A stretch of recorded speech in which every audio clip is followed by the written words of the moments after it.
आज एक नया ट्वीट आया है प्रेसिडेंट ट्रंप की तरफ से 30 जुलाई वहाँ ये इसका टाइम है 8:30 बजे 5:09 के ऊपर ये हमारा जो लोकल टाइम है उसके मुताबिक remember while India is our friend we have over the years done relatively little business with them because they tariff are far too high among the highest in the world and they have the most strenuous and obnoxious non monetary trade barriers strenuous and obnoxious का word उन्होंने इस्तेमाल किया है non monetary trade barriers of any country also they have always bought a vast majority of their military equipment from Russia and are Russia's largest buyer of energy along with China at a time when everyone wants Russia to stop the killing in Ukraine.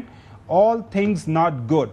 India will therefore be paying a tariff of 25% plus a penalty for the above starting on August 1st. Thank you for your attention to this matter mega.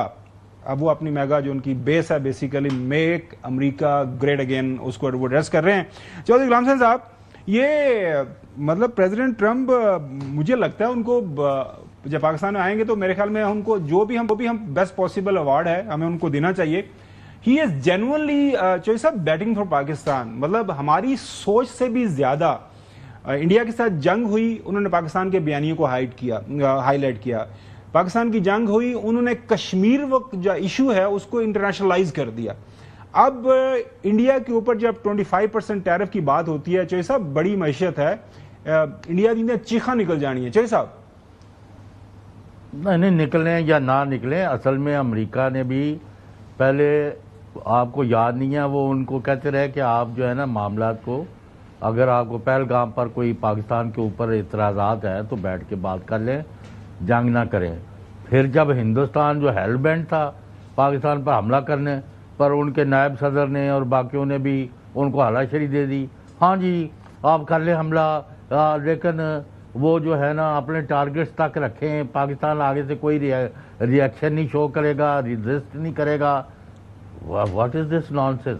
जब हिंदुस्तान अपने तमाम जोर आजमाई और ताकत के साथ पाकिस्तान पर हमला किया उसने, और पाकिस्तान ने अपनी अल्लाह के फजल से अपनी पूरी फौज ने और अपनी सुपीरियर टेक्नोलॉजी के ज़रिए उनको चारों शाने चित कर दिया, तो अमेरिका ने बीच में पड़ के सुलह भी कराई। और उस वक़्त से लेके चूँकि हिंदुस्तान अब मानने को तैयार नहीं है कि वो अभी इनका तनाज़ा बढ़ गया। आज आपने तो एक ट्वीट और पढ़ी है ना, अभी एक बयान चल रहा है प्रेसिडेंट ट्रंप का रिगार्डिंग इंडिया कि इन्होंने रूस से ये लिया, यूक्रेन के खिलाफ ये किया, उसके खिलाफ ये एक लंबा बयान दिया है जो चार्जेस लगे हैं इंडिया पर। ये कोई ये नहीं ऑफ द कफ। नहीं बिल्कुल सही है, अगर सुना सकते नहीं बिल्कुल सही साहब आपको सुना देते हैं। सुनाएं, क्यों नहीं सुनाते आप? जी बिल्कुल सुनाते हैं, जी जी please. India has charged basically more tariffs than almost any other country over the years, but now I'm in charge and you just can't do that. That they are going to pay 25%. Basically उसी को highlight किया वे 25% tariff का जो है, this is a huge thing for Indian economy. सारी बात है। अब इंडिया जो है वो उसकी नाकामी है डिप्लोमेटिकली। ये टैरिफ्स वाले मामले के ऊपर तमाम के तमाम ममालिक जब प्रेसिडेंट ट्रंप आए हैं, जब उन्होंने कहा था कि वो रिवाइज करेंगे अपने जो है टैरिफ्स हर मुल्क के साथ, देखते हैं कौन सा मुल्क उनकी जो है अशिया पर क्या टैरिफ लगा रहा है, तो उन्होंने कहा ये नहीं हो सकता कि जो कोई किसी मुल्क का जो है हम 5% लें और वहाँ पर हमारी अशिया जो है वो 25% 30% पे करें। तो वही उन्होंने सिस्टम रखा था। चाइना के साथ भी उन्होंने जो है नेगोशिएट किया। चाइना के लिए पहले क्या था, बाद में अब क्या एंड अप हुआ। पाकिस्तान ने भी कोशिश की, हर मुल्क ने अपने अपने तौर पर कोशिश की, तो इसका मतलब है कि इंडिया की कोशिश नाकाम रही। पहली बात तो ये होगी। दूसरी, मैं मोदी साहब पर बात करूंगा। यानी एक्चुअली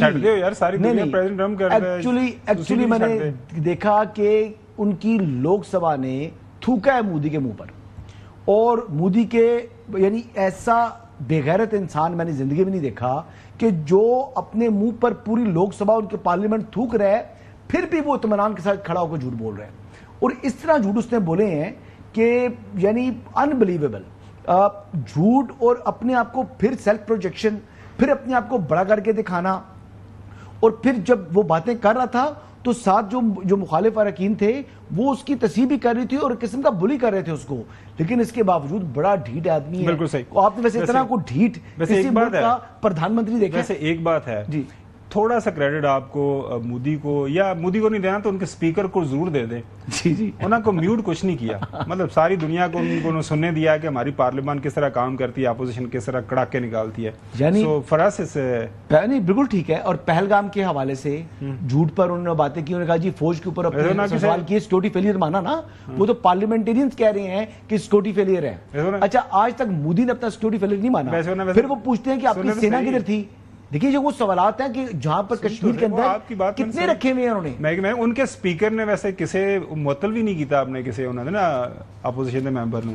अच्छा, मतलब ये थे तो 26 मुअत्तल थे। आपको प्रॉब्लम है कि मैं मोदी के ऊपर बात कर रहा हूं या ये स्पीकर? नहीं, मैं कह रहा हूं कि वो तारीफ करवाना चाह रहे हैं। नहीं, मैं कह रहा हूं कि मैं तो तारीफ नहीं कर सकता, उनके स्पीकर की, मैं स्पीकर की भी तारीफ नहीं कर सकता। क्यों यार, दुश्मन मुल्क है जी। मेरी बड़ी क्लैरिटी है, मुझे तो उनकी ओपोजिशन पसंद आ रही है। उनका जो स्पीकर साइड है ना, वो तो गवर्नमेंट साइड से है।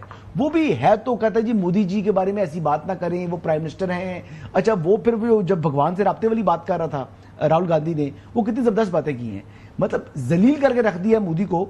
और लेकिन मैं फिर भी क्रेडिट देता हूं नरेंद्र मोदी को इस बात का कि बेगैरती में और बेशर्मी में नरेंद्र मोदी का कोई स्थान नहीं है दुनिया में। नाज़रीन, हसन अय्यूब साहब को इतना ज्यादा जो कंटेंट मिला प्राइम मिनिस्टर मोदी को हिट करने का, और बिल्कुल सही बात कर रहे हैं कि बिल्कुल एक लो लेवल किस्म का उसका इंटेलेक्ट है, वो इसलिए मुमकिन हुआ कि उनके स्पीकर ने सब कुछ लाइव जाने दिया और किसी को मुअत्तल नहीं किया, आपने किसी भी अपोजिशन के रुकन को। नाज़रीन, ब्रेक पे जाएंगे, ब्रेक के बाद बात करेंगे पाकिस्तान के अंदर election commission is super active, इसके ऊपर सवालात उठ रहे हैं और ये जानेंगे कि आज जो जमशेद दस्ती साहब हैं उन्होंने कैसे अपने इस फैसले को रिवर्स करवा लिया, क्योंकि उनके हल्के में इलेक्शन शेड्यूल भी आ गया था कि वहां पे इलेक्शन होगा। बात करेंगे आफ्टर दिस।